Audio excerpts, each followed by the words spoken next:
करें, लाइक करें। आइए हम कथा श्रवण करते हैं। जय भोलेनाथ। सोमवार व्रत कथा। एक नगर में एक बहुत धनवान साहूकार रहता था। उसके घर में धन की कमी नहीं थी, परंतु वह बहुत दुखी था क्योंकि उसके कोई पुत्र नहीं था। वह इसी चिंता में दिन रात दुखी रहता था। पुत्र की कामना के लिए वह प्रत्येक सोमवार को शिव जी का व्रत और पूजन किया करता था तथा सायंकाल मंदिर जाकर शिव जी के सामने दीपक जलाया करता था। उसके इस भक्ति भाव को देखकर एक समय माता पार्वती ने शिव जी से कहा, महाराज, यह साहूकार आपका अनंतम भक्त है, सदैव आपका व्रत और पूजन बड़ी श्रद्धा से करता है, आपको इसकी मनोकामना अवश्य पूर्ण करनी चाहिए। शिव जी ने कहा, हे पार्वती देवी, यह संसार कर्म क्षेत्र है। किसान खेत में जैसा बीज बोता है वैसा ही फल काटता है। उसी तरह मनुष्य संसार में जैसा कर्म करते हैं वैसा ही फल भोगते हैं। माता पार्वती ने अत्यंत आग्रह से कहा, महाराज, अपने भक्तों पर दयालु रहते हैं, उनके दुखों को दूर करते हैं। यदि आप ऐसा नहीं करेंगे तो मनुष्य आपका पूजन तथा व्रत क्यों करेंगे? माता पार्वती का ऐसा आग्रह देख शिव जी कहने लगे, हे पार्वती, इसके कोई पुत्र नहीं है, इसी चिंता में यह अति दुखी रहता है। इसके भाग्य में पुत्र न होने पर भी मैं इसको तुम पुत्र प्राप्ति का वर देता हूँ, परंतु वह पुत्र केवल 12 वर्ष तक जीवित रहेगा। इसके पश्चात वह मृत्यु को प्राप्त हो जाएगा। इससे अधिक मैं इसके लिए कुछ नहीं कर सकता। माता पार्वती और भगवान शिव का यह वार्तालाप वह साहूकार सुन रहा था। इससे उसको ना तो प्रसन्नता हुई और ना ही दुख हुआ। वह पूर्व की तरह शिव जी का व्रत एवं पूजन करता रहा। कुछ समय पश्चात साहूकार की स्त्री गर्भवती हुई और 10वें महीने उसके गर्भ से अति सुंदर पुत्र पैदा हुआ। साहूकार के घर में बहुत खुशी मनाई गई, परंतु साहूकार को तो यह जानता था कि उसकी केवल 12 वर्ष की आयु है, इसलिए उसने अधिक प्रसन्नता प्रकट नहीं की और ना ही किसी को यह भेद भी नहीं बताया। जब वह बालक 11 वर्ष का हुआ तो बालक की माता ने उसके पिता से उसका विवाह करने के लिए कहा। साहूकार ने कहा, अभी मैं इसका विवाह नहीं करूँगा, मैं अपने पुत्र को काशी पढ़ने के लिए भेजूँगा। साहूकार ने बालक के मामा को बुलाकर उसके बहुत सा धन देकर उसको विदा किया। तुम इस बालक को काशी पढ़ने के लिए ले जाओ। रास्ते में जिन रास्तों में जाओ, यज्ञ करते ब्राह्मणों को भोजन कराते तथा दक्षिणा देते हुए जाना। दोनों मामा भांजे यज्ञ करते ब्राह्मणों को भोजन कराते तथा दक्षिणा देते काशी जी की ओर चल पड़े। रास्ते में एक शहर पड़ा।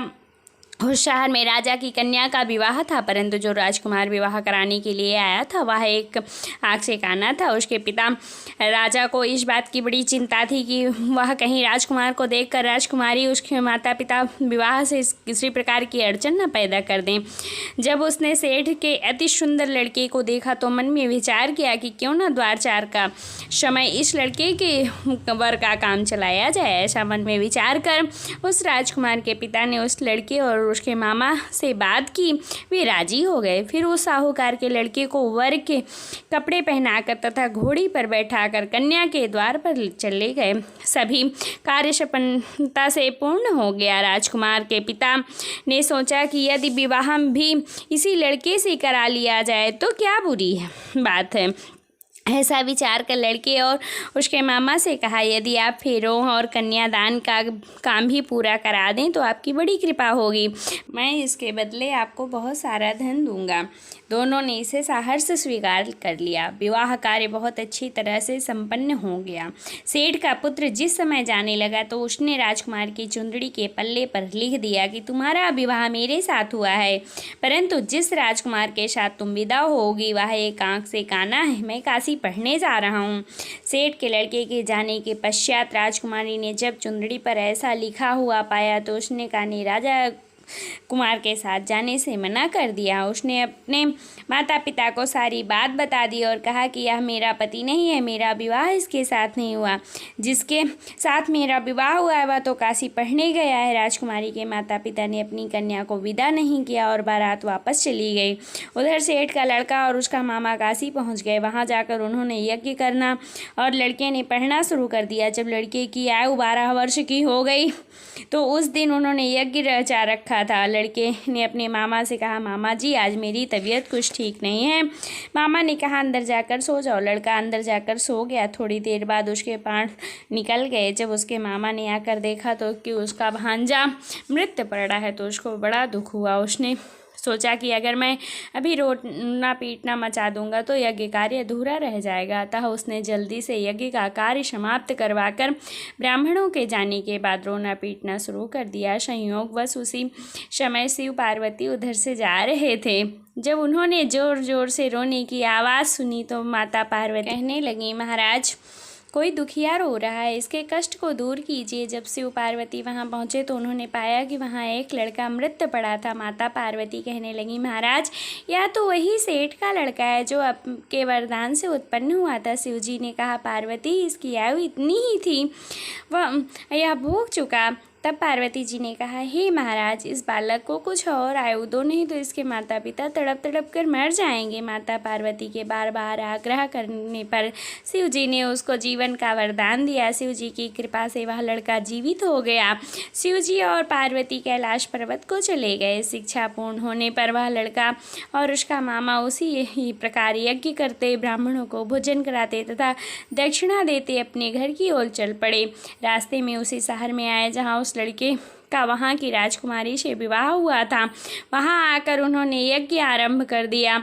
उस लड़के के ससुर वहाँ के राजा ने उसको पहचान लिया और महल में ले जाकर उसकी बहुत आवभगत की। फिर बहुत से दास दासियाँ सहित आदरपूर्वक अपनी राजकुमारी और जमाई राजा को विदा किया। जब वे अपने शहर के निकट आए तो मामा ने कहा कि मैं पहले से तुम्हारे घर जाकर तुम्हारे माता पिता को खबर कराता हूँ।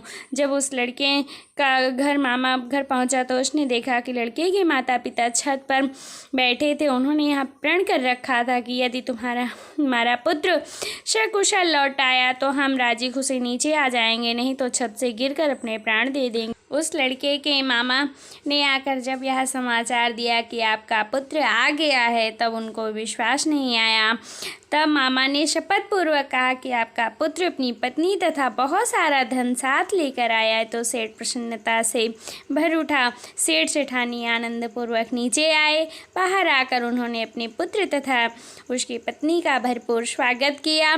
सभी प्रसन्नता के साथ रहने लगे। बोलिए भोलेनाथ की जय। माता पार्वती और भोलेनाथ जी की ऐसी कृपा बरसती है जो इनका व्रत करते हैं।